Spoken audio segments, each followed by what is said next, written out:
All right, cross-cultural, this is what we're talking about today. For people like me, Sana, we are cross-cultural. Why?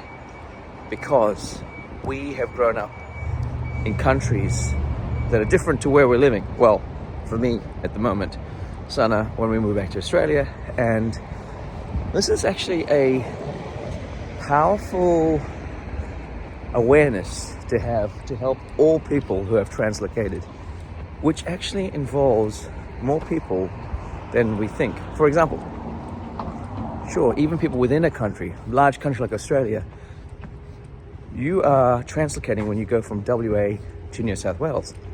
I know many people who have done that, or a few people at least. And culture is subtle. At least there you don't have the language issues. Here I have language and culture.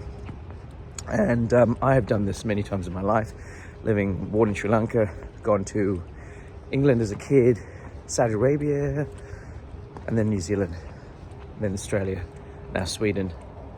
And I think what it is to realize that actually we are all connected at a human level. And there's certain things that occur, joy and pain, and how we relate to each other, how we help each other, compassion. And I think these human qualities surpass the superficial differences, but they are there. And that's what this whole thing about. What is language? Language is a bridge between cultures. Hur mår du means how are you in Swedish, or hey.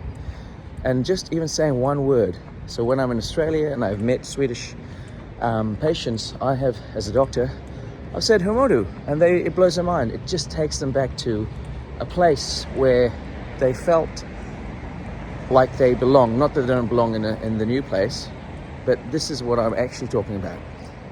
Something far greater than just fitting in. A longing for belonging. And it's the spectrum of fitting into belonging, which we're all on a journey of. And some people have given up on that, but really, I think the quest towards belonging is so important, because that is when you feel connected in the society. And teaching people how to do that is one thing. Informing and changing and developing systems to allow more connection, well, that is not only productive, it's meaningful. And in a society that is getting more and more disconnected because of things like social media, people having and living a virtual life more than in real life, human presence life, we've got to think, hang on, why do people turn to their phones when there's a room full of people where they could just say, hi, how's it going? Partly is because we have lost the modeling of connecting to one another as human beings. So I started off this long and winding vlog as cross-cultural. But in actual fact,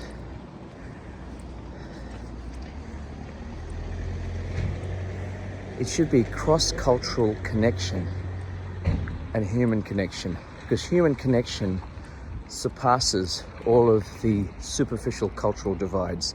Language is the bridge between those islands.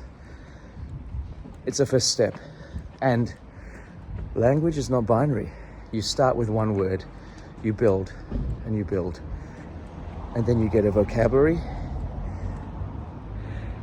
and eventually proficiency.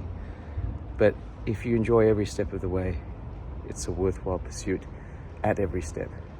Cross-cultural connection through language.